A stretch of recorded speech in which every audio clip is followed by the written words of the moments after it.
Olá, tudo bem? Bem-vindo ao Dinheiro em Ação, programa que fala tudo sobre a Bolsa de Valores.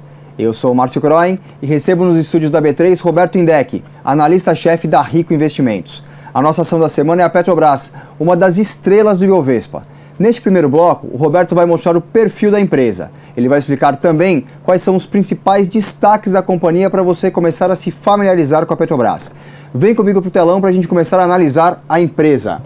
Beto, então a Petrobras, a empresa presente nos segmentos de exploração e produção, refino, comercialização, transporte, petroquímica, distribuição de derivados, gás natural, energia elétrica, gás e química e biocombustíveis. O presidente é o Pedro Parente, valor de mercado 204,6 bilhões de reais, e uma empresa de capital misto.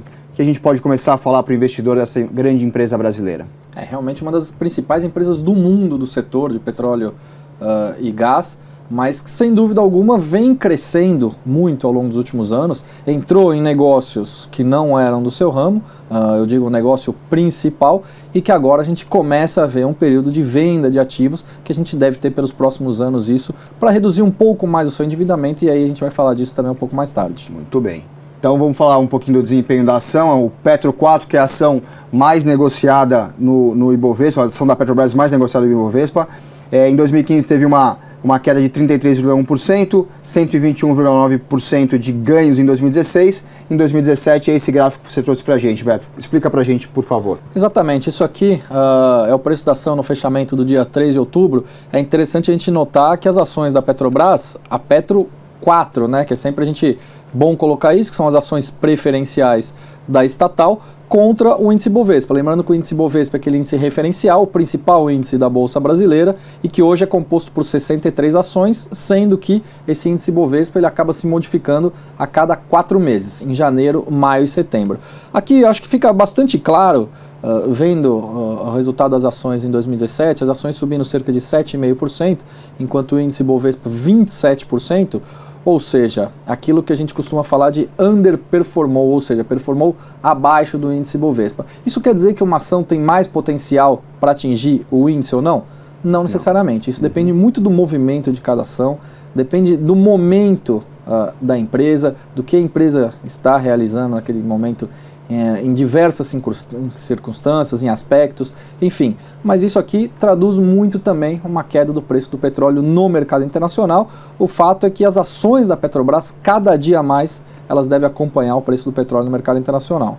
Então a gente pode perceber que se a Petrobras, como tem um peso grande no índice, se ela tivesse um desempenho um pouquinho melhor, certamente o Ibovespa também estaria um pouquinho maior. Vamos falar um pouquinho da geração de caixa da empresa, geração de caixa operacional. Aqui a gente traz o segundo trimestre de 2016, primeiro trimestre de 2017 e segundo trimestre de 2017.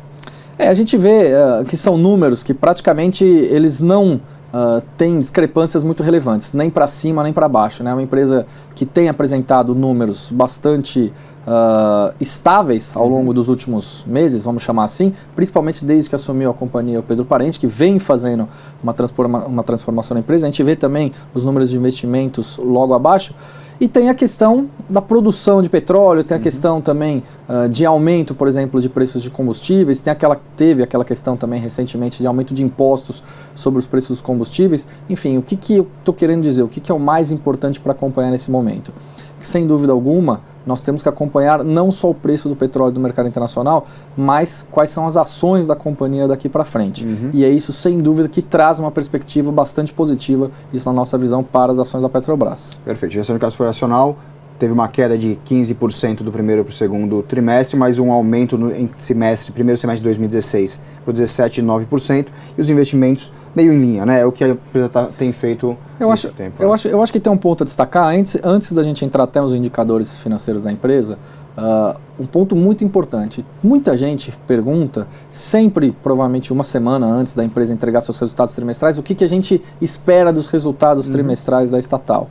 Eu acho que, de certa forma, por um lado, pode ser fácil pela previsibilidade dos números, porque a empresa ela traz números mensais em termos de produção, você tem o preço do petróleo no mercado internacional, mas pelo outro lado você tem uma imprevisibilidade muito grande que dos últimos 10, 12 trimestres de resultados da companhia, quase todos trouxeram números não recorrentes. O que isso quer dizer, esses não recorrentes? Que são números extras que acabam aparecendo em função, pode ser da venda de ativos, pode ser em relação ao impairment, ou seja, ajustes de valores de ativos, tem sempre alguma coisa diferente que tem costumeiramente, por mais que sejam não recorrentes, mas desse lado são costumeiramente, tem aparecido nos números da empresa. Isso acaba dificultando muito a leitura do mercado em relação ao resultado em si. E tudo isso é pelo histórico da Petrobras, que penou bastante no mercado e penou bastante na companhia por tudo que aconteceu nela, né? Enfim, exatamente. Envolvida na Lava Jato, a gente não pode esquecer disso.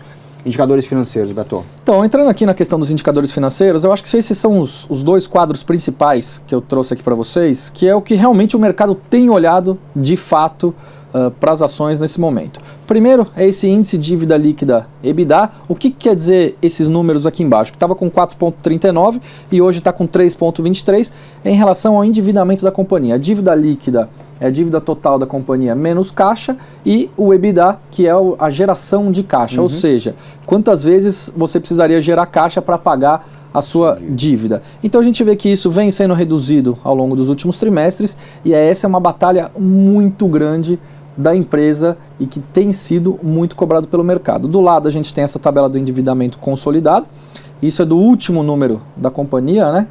Trazido do resultado do segundo trimestre de 2017, e olha que a gente chega em números interessantes ali, 300 bilhões altos ainda de endividamento.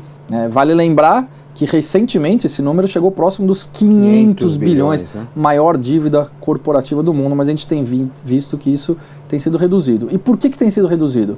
Por uma série de aspectos, dentre elas a elevação, por exemplo, do real em relação ao dólar, porque grande parte da dívida da companhia ela era dolarizada, a venda de ativos, corte de custos, programa de demissão voluntária, enfim, o trabalho tem sido feito e não só feito, tem sido bem feito, é isso que a gente tem enxergado na nossa visão das ações da Petrobras, que aliás estão nas nossas carteiras recomendadas do ponto de vista de fundamentos desde junho do ano passado, quando a ação estava R$11. A gente tem que lembrar que o investidor vai enxergar isso com um plano de desinvestimento. Quando ele ouvir isso, significa essa tentativa da Petrobras de adequar a sua dívida ao seu caixa, né? Exatamente. E aí, por fim, esse resultado líquido, né, é sempre importante, a última linha do balanço, que muitos investidores e acionistas gostam de olhar, mas aí da Petrobras a gente entra naquela questão do não recorrente, e isso acaba tendo impacto direto nesse resultado, nessa linha final. Então, por isso que muita gente, ultimamente, tem olhado muito mais para a geração de caixa, que é medido pelo EBITDA, do que propriamente pelo resultado final. Muito bem. Vamos lá, o segundo bloco a gente vai falar sobre os prós e os riscos de investir na Petrobras. Até lá!